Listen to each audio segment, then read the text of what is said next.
행복이 아이스크림이라 그러잖아요. 네. 행복하더라도 금방 아이스크림처럼 녹아서 없어집니다. 그러니까 계속 행복할 수 있는 그런 일을 만들어야 되죠. 조그마한 거.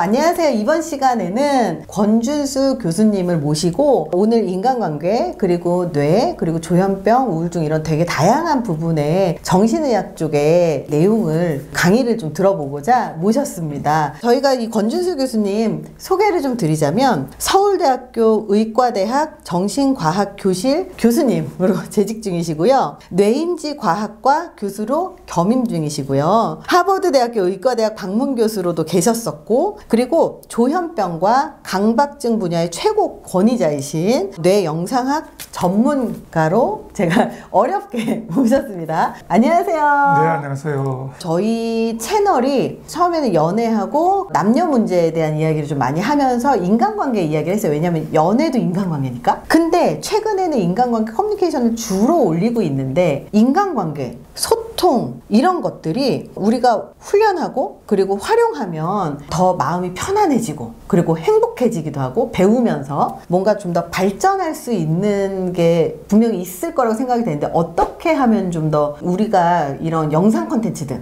아니면 책에 있는 내용이든 활용하면서 좀 많이 우리가 행복해질 수 있을까요? 어떻게 활용하면 될까요? 예, 아주 어려운 질문인 것 같은데요. 뇌는 사실은 신경세포, 또 그 밑에 여러 가지 뭐 단백질, 뭐 유전자 이런 미세 구조들이 있는 거죠. 그걸로 이루어진 거고요. 이제 이 뇌에서 우리가 겉으로 보기 어려운 마음이나 정신이 나오는 거죠. 그러니까 어떻게 보면은 동전의 앞뒷면이라고 생각을 해요. 같은 현상인데 이쪽에서 보면 신경세포의 변화, 뭐 신경회로의 변화 이런 게 나타나고, 이쪽에서 보면 마음의 변화, 행동의 변화 이런 게 나타나는 거죠. 물론 이제 행동이 변화되면 행동 볼 수가 있는 거죠. 감정, 뭐 우울하다, 기분이 좋다 그런 변화들은 사실은 본인은 느끼지만 우리가 손에 잡을 수가 없는 거거든요. 네. 근데 사실은 그게 뇌의 변화를 가져온 거죠. 그러니까 같은 현상이다. 단지 우리가 현대과학으로 이 두 현상을 직접적으로 연결하는 그런 걸 아직 모르기 때문에 그래서 문제가 있는데, 뇌 가소성이라는 게 사실은 뇌를 이제 바꾸려면 이쪽에서 볼 때 마음이나 행동을 같은 걸 자꾸 반복을 하면 그 반복하는 게 뇌에 영향을 미쳐서 뇌가 관련되어 있는 부위가 자꾸 자극을 받는 거죠. 그러니까 이제 발달이 되는 거죠. 뇌 가소성이라는 게 그런 겁니다. 그러니까 반복적으로 어떤 행동을 계속하면 거기에 관련되어 있는 뇌의 회로가 바뀐다. 그러니까는 우리가 약을 사용하면은 직접적으로 뇌의 어떤 신경세포나 시냅스나 이런 데 작용을 해서 그 기능을 바꾸는 거죠. 그러면은 그 기능이 뭐 우울한 게 좋아진다든지 뭐 이렇게 바꿀 수가 있죠. 근데 이쪽에서 보면 자꾸 이제 기분이 우울한데 기분 좋은 생각을 한다든지, 뭐 여러 가지 건전한 생각도 하고 운동을 한다든지, 또는 뭐 긍정적인 생각 이런 걸 자꾸 하다 보면 이쪽에 뇌가 바뀌는 거죠. 뇌가 긍정적으로 바뀌고 행복한 이런 걸로 바뀌는 거죠. 그러니까 우리가 볼 때는 다르게 보지만 사실은 이게 같은 현상이기 때문에 반복적으로 우울하더라도 좀 긍정적인 생각, 또 행복한 생각 좀 이런 걸 자꾸 하면 좀 행복한 쪽으로 자꾸 뇌가 바뀌는 거죠. 네. 그리고 우리가 길이 없을 때 잔디에 사람들이 많이 다니면 길이 나잖아요. 네. 똑같은 거죠. 뇌도 아무런 그런 그게 없는데도 우리가 자꾸 그런 생각을 하게 되면 네. 신경세포도 연결이 되고 네트워크가 발달하게 되죠.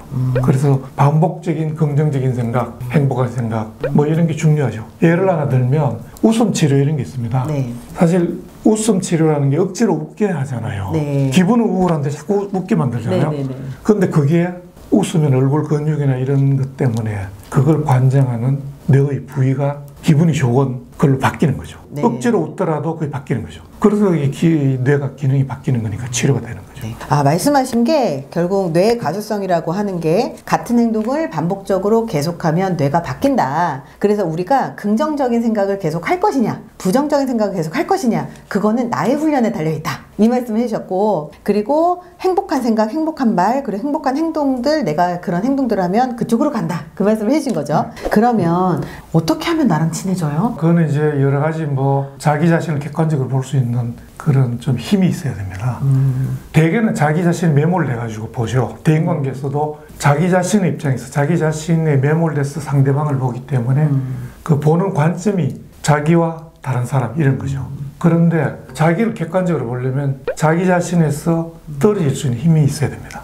제3자적인 관점. 네. 그러니까 자기 자신과 다른 사람이 있는 거를 제3자에서 이 사람의 행동이나 이런 걸 볼 수가 있고 또 자기의 모습도 객관적으로 보고 두 사람의 관계도 볼 수 있는 그런 방법을 찾아야 되거든요. 이 사람들이요, 자기가 제일 잘난 줄 알더라고요. 다들. 근데 이거의 가장 첫 번째는 사실 전 잘 모르겠지만 한번 들어보고 맞는지 안 맞는지만 말씀해주세요. 자기가 이 세상에서 아직 별거 아니라는 걸 인정하는 것부터 시작을 하는 게 맞지 않나 저는 솔직히 생각을 했었거든요. 엄청 이렇게 비하하는 건 아니지만 사람들이 다 되게 과대하게 자기를 막 평가하잖아요. 근데 사실 남들하고 이렇게 쭉 보면 그렇게 대단하지 않고 그냥 평범한 사람인데 내가 자기가 되게 대단하다고 생각하시는 분들이 진짜 많은 것 같아요. 양면이 있는 것 같아요. 그러니까 상당히 많은 분들이 오히려 자존감이 낮아서 문제가 되는 경우가 굉장히 많거든요. 그런 분들이 여러 가지 상황이나 뭐 지금 졸업해도 취직이 안 되죠. 네. 뭐 여러 경제적인 문제, 뭐 부동산 문제, 뭐 말이 안 되잖아요. 지금. 네네네. 그런 것 때문에 사실 젊은 사람들이 좌절도 많이 하고 뭐 그런 건데 사실은 자존감이 낮기 때문에 더 이제 우울해지는데 지금 이제 말씀하시는 거는 그런 일부 사람들은 오히려 자기의 어떤 능력이나 이런 것보다 더 이제 과장되게 좀 이렇게 생각을 하고 그걸 가지고 대인관계에서도 뭐 그렇게 행동하는 분이 일부는 있죠. 그런 분들은 자신의 모습을 좀 객관적으로 볼 수 있는 힘이 있으면 좋은데 대부분의 경우는 그런 분들은 오히려 그렇게 볼 수 있는 힘이 없는 분들이에요. 그냥 자기 입장에서만 좀 과장되게 그렇게 생각을 하니까 쉽지는 않은 문제일 것 같아요. 그러면 그런 분들한테 그러니까 자기를 너무 과대하게 평가하거나 자기를 너무 과소하게 평가하거나 제대로 자기를 볼 수 없는 사람들한테 어떤 숙제 혹시 내주세요? 그게 이제 소위 말하는 이제 환자이면 네. 정신치료라는 걸 하죠. 네네네. 저는 사실 뭐 정신치료를 전공을 하질 않습니다. 네. 예, 그거는 정신치료만 또 하시는 분이 있는데 숙제를 내주고 이런 것보다는 그 사람이 자기의 어떤 문제를 볼 수 있도록 질문을 많이 하는 거죠. 어떤 이야기를 하면 왜 그렇게 생각하는지, 왜 그런 행동을 했는지, 왜 그런 관계에서 본인이 힘들어하는지 그런 거를 이제 생각하게 하면 본인의 어떤 무의식적인 거 이런 거를 조금 이제 알게 되죠. 그런 훈련을 자꾸 하다 보면 조금 더 자기 자신을 알게 되는 거죠. 내가 이런 사람이구나. 나는 이런 성향이 있구나. 대인관계를 가질 때 자꾸 이런 식으로 상대방을 보고 있구나. 그런 걸 알면 그런 대인관계에서 그런 문제가 있었을 때 이게 혹시 나의 어떤 성격적인 측면, 나의 어떤 대인관계에서 패턴 이런 것 때문에 오히려 내가 좀 괴로운가? 그렇게 생각을 객관적으로 해보면 좀 다른 사람에 대해서 소위 이제 투사라 그러죠. 네. 상대방만 이제 나쁘다고 문제 있다고 이야기를 하는 거죠. 그런 걸 조금 이제 탈피할 수가 있는 거죠. 정신의학과 교수님이시자 인생 선배님으로서 불안함, 스트레스 너무 많잖아요. 그런 사회에서 살아갈 수밖에 없는 우리 구독자분들에게 좀 해주고 싶으신 말씀 혹시 있으세요? 예, 우리가 흔히 이제 이상과 현실이라는 이야기를 하잖아요. 네. 근데 우리가 생각하는 건 이상적인 생각을 많이 합니다. 근데 현실은 전혀 달라요. 현실은 사실 불합리하고 또 부패도 많고 맞아요. 불공정. 뭐 불공정하고 그게 현실입니다. 그리고 불안도 마찬가지죠. 불안이 현실에서는 항상 존재하죠. 불안이 없는 세상은 있을 수가 없어요. 네. 그렇기 때문에 불안을 어느 정도 견디면서 살아가는 그런 태도가 중요하죠. 물론 그게 뭐 심하게 불안하면 그런 걸 좀 조절할 필요는 있지만 불안을 가지고 좀 이렇게 생활하는 힘도 키우고 그런 태도가 필요하다. 그런 게 중요하고요. 그 다음에 이제 또 하나는 본인이 노력을 해도 잘 안 되는 경우가 사실은 좀 많습니다. 많죠. 세상이라는 게. 운칠기삼 뭐 이런 이야기 다 하잖아요. 네, 근데 요새는 운팔기이 뭐 이렇게 이야기를 하잖아요. 그러니까 아무리 노력해도 안 되는 게 많다. 그래서 젊은 사람들이 좌절하고 뭐 흑수저, 금수저 이런 이야기를 하잖아요. 네. 참 안타까운 일이긴 한데 세상이라는 게 결국 그런 불공정하고 불합리한 그런 환경에서 살아가는 게 세상입니다. 그러니까 너무 그걸 자꾸 이렇게 문제가 있다, 이걸 고쳐야지. 물론 그 필요하죠. 그렇지만 고칠 수 없는 게 굉장히 많아요. 현실은. 그래서 그걸 인정을 하고 그 상황 속에서 그냥 나름대로 자신의 삶을 살아가는 게 그게 우리 인생이지 않나 저는 그런 생각을 합니다. 그래서 결국은 다 비슷비슷하다고 저는 생각을 해요. 모든 사람들이 자신의 인생을 살아가는 거니까 남들하고 비교를 해서 내가 뭐 돈이 좀 더 많아야지, 월급을 더 많이 받고 뭐 이렇게 해야지, 이런 거는 물론 필요하죠. 필요하지만 그게 너무 집착하는 건 좋지 않다. 왜냐하면 100원 버는 사람이 10원이 더 생기면 10분의 1이 더 생기는 거잖아요. 네. 그러면은 10,000원 버는 사람이 10원을 더 벌었다. 그러면은 이거는 뭐 어떻게 됩니까? 1000분의 1인가? 뭐 이 정도 되죠. 그러면 이 두 사람을 보면은 100원 버는 사람이 10원을 더 번 사람이 더 행복합니다. 행복이라는 거는 변화의 폭이거든요. 변화의 폭이기 때문에 돈이 많고 적고 또는 뭐 본인이 뭐 자산을 많이 가지고 있고 적게 가지고 이런 문제가 아니고 변하기 때문에 자기의 어떤 현재 입장에서 조금만은 더 좋아지는 것, 이런 게 큰 행복이거든요. 행복이 아이스크림이라 그러잖아요. 네. 행복하더라도 금방 아이스크림처럼 녹아서 없어집니다. 그러니까 계속 행복할 수 있는 그런 일을 만들어야 되죠. 조그마한 것. 우리가 아침에 출근해가지고 일을 시작하기 전에 커피를 한 잔 먹을 때 그 느끼는 어떤 기분. 너무 좋아요. 이게 그런 행복을 느껴야죠. 맞아요. 예, 우리가 뭐 큰 게 행복이 아닙니다. 맞아요. 예, 작은 데서 조그마한 변화를 느끼면서 행복감을 느끼는 것. 이게 굉장히 중요해요. 그런 게 이제 소위 말하는 마음 챙김 이런 것과 관련이 있죠. 사소하지만 아주 예민하게 이렇게 뭔가를 자꾸 바라볼 수 있는 객관적으로 네.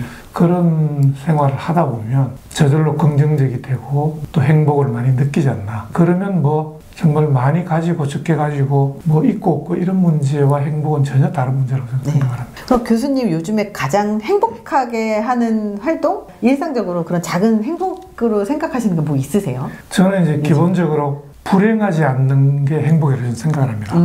인생을 살아갈 때 우리가 굉장히 많은 고통이 있고 고민을 하잖아요. 삶이라는 게 그런 거죠. 행복한 삶만 있는 사람은 없다고요. 네, 맞아요. 우리가 겉으로 볼 때 저 사람은 정말 부러움이 없는 사람인 것 같다. 하지만 그 사람을 자세히 보면 불행한 일이 많은 경우가 맞아요. 정말 많아요. 그냥 겉으로 봐서 알 수가 없는 거죠. 네. 그렇기 때문에 각자가 보면은 죽을 때까지 보면은 저는 행복과 불행이 결국은 플러스 마이너스 하면 제로가 된다고 저는 생각합니다. 네. 그러니까 지금 불행하다고 너무 그냥 좌절할 필요는 없죠. 불행한 그게 많아질수록 앞으로 행복할 일이 더 많아진다. 저는 그 생각을 항상 하고 있어요. 근데 제가 불행하지 않으면 행복하다는 말씀을 딱 들으면서 제가 뭔 생각이 들었냐면 사실 저도 같은 생각을 많이 하거든요. 근데 이 생각을 딱 들으면서 되게 힘드셨었나? 이 생각이 들었었던 게 좀 힘든 일을 겪으신 분들이 그것을 이미 벗어나고 나면 아유 그때 그렇게 살았는데 지금이 좀 낫지 약간 이런 생각을 좀 하시는 게 아닌가? 사실 그런 생각을 살짝 했었거든요. 예, 뭐 그건 개인적인 문제라서 제가 말씀드리기 좀 그렇고 사람마다 다 자라오면서의 환경적인 문제 뭐 여러 가지 그런 것 때문에 성격이 형성되는 거죠. 저도 모르게 이제 약간 그 염세적인 그런 성향. 제가 지금까지 자라오면서 저의 삶이 저를 이렇게 만든 거죠. 그거는 저의 삶이죠. 여러 가지 일들은 본인한테는 중요한 문제고 큰 문제인데 다른 사람 입장에서 보면은 별로 중요하지 않은 문제가 많아요. 맞아요. 각자가 중요하고 중요하지 않은 게 다 다른 거거든요. 그래서 뭐 각자 삶을 살아가는 거죠. 지금은 저는 그런 생각을 이제 하고 있어요. 하루하루를 살아가는데 큰 일이 없이 평탄하게 내가 건강하게 살아가는 게 이게 얼마나 행복이냐. 그렇게 못 살아가는 분들이 굉장히 많습니다. 마음이 아프고 또는 신체적으로도 여러 가지 문제들이 있어가지고 아파하는 그런 분들이 굉장히 많거든요. 우리 주위에. 그렇지 않다는 것만 해도 정말 행복한 거죠. 맞습니다. 오늘 이렇게 출연을 해주셔가지고 사실 되게 좋은 말씀들을 너무 많이 듣고 그리고 뇌과학 책이다 보니까 되게 어려운 내용들을 되게 어렵게 말씀하실까봐 사실 한편으로 살짝 걱정됐었는데 너무 이렇게 쏙쏙 들어오고 너무 재밌었고 그리고 배운 게 너무 많았던 것 같아요. 진짜 너무 소중한 시간 내주셔서 정말 감사합니다. 네, 감사합니다. 네, 감사합니다. 네.